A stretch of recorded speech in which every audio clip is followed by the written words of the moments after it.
Hello guys and welcome back to my vlog.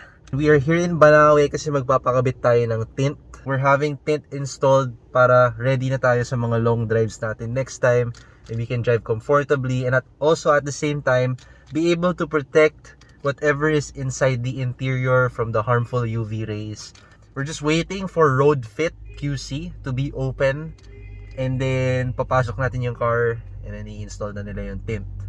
So, I'll get back to you guys later pagkabukas nila. A few moments later. Guys, we're finally inside the aircon room of RoadFit. So, dito nila gagawin lahat ng tint installation and all. So, controlled yung temperature. So, maayos talaga. So, ito yung mga tint na ino-offer nila dito sa RoadFit. The brand is Sunbloc. Yan. Merong carbon, ultimate, tsaka non-plus. And as far as I know, ito yung top of the line, which is what we're gonna be getting. And I requested yung pinaka-clear. It's this one. Pinaka-clear pero highest heat rejection.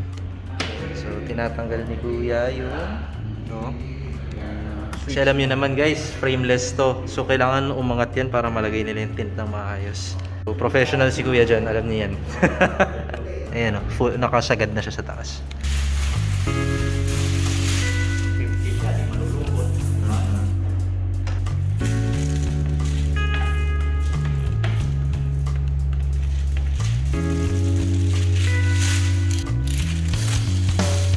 So nilalagay ni Kuya yung yung pattern na ginawa niya ng window para diyan tayo magbe-base ng cutout.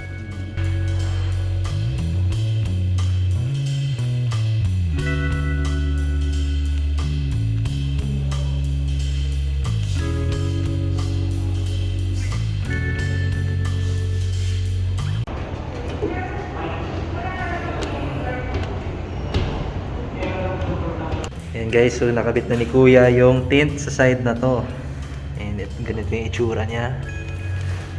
Tingnan natin yung kabila. Yung kabila kasi wala pa eh.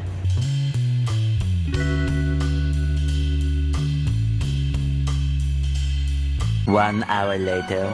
So ito guys yung final result. Yung windshield nagawa na rin nila.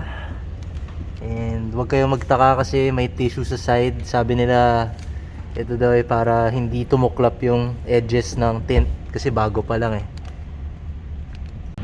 Ayan. So balik na natin to. And dapat bababa yung window. Ayun, bumaba na pala.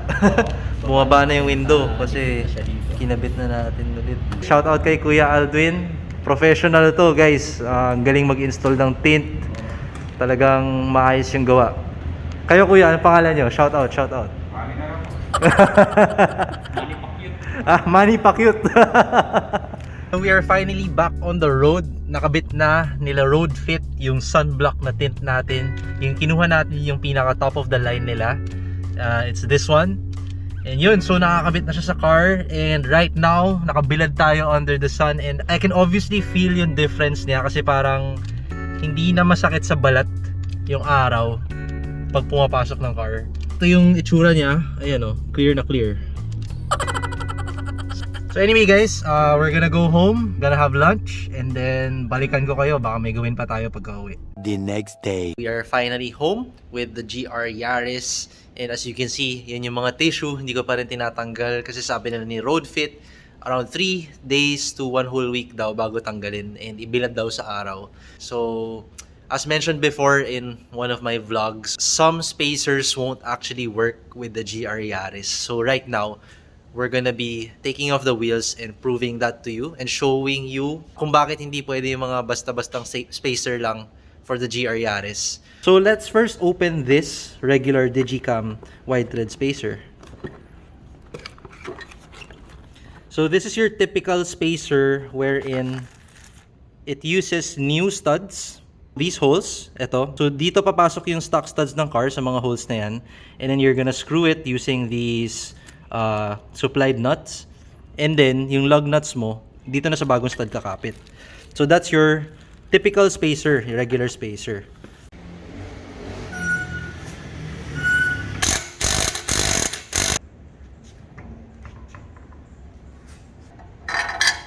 So as you can see guys, this stock stud is protruding outside the spacer. So when you put the wheel back, it's gonna be hitting this area. which is why this normal spacer won't work. Although this stock wheel has some space over here, tatama pa rin yung stud doon. So siguro guys, if you have a 20mm spacer, baka pwede na kasi the 20mm would be thick enough to cover this part ng stock stud. But what if you want to run a 15mm spacer? Ang solution dyan, ito. So this is the Digicam wide thread spacer long nut. It's made out of forged 6061 T6 forged aluminum. Very high quality. It's hub-centric na siya dito. Tsaka dito sa likod. Yan. So the advantage of this guys is pag kinabit mo siya dun sa wheel studs mo, hub-centric na siya. If we compare, ito kasi mas malaki yung risk of failure. Kasi yung stock na studs mo andito, and then lalagyan mo ng nut, and then maglalagay ka pa ng bagong lug nut dito.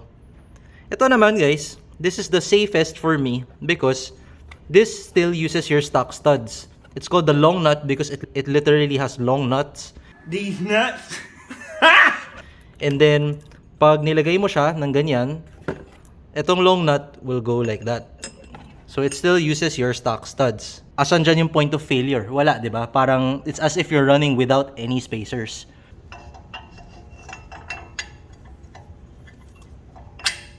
Yan. Fit na fit. Hindi gumagalaw, guys. This ring, sakto siya dito. Which is why it doesn't move.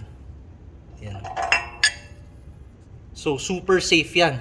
The reason why tawag dito long nut is because yung thread engagement niya goes all the way inside. It goes all the way inside. Ayan, nalampas sa spacer, oh. It goes inside the spacer pa.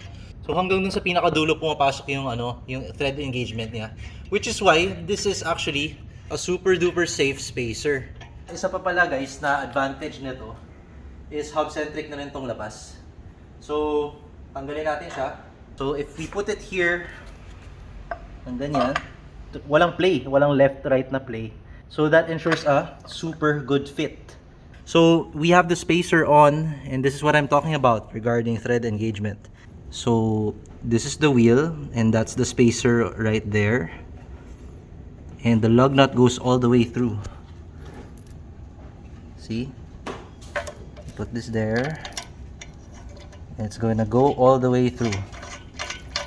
Just like your stock lug nuts. Goes all the way through. All the way back there. That's why this is a good spacer.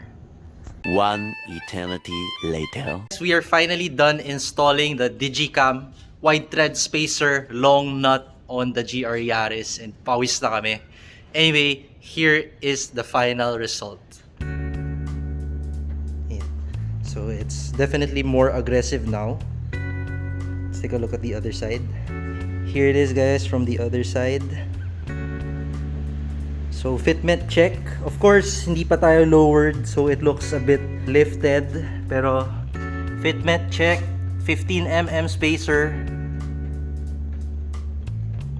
Saktong-sakto lang. It's not poked out, guys. This is literally flat from the fenders. So, ayan. Check out the rear. So, here's the rear. Yung rear naman, guys, pantay siya dito sa fin na to.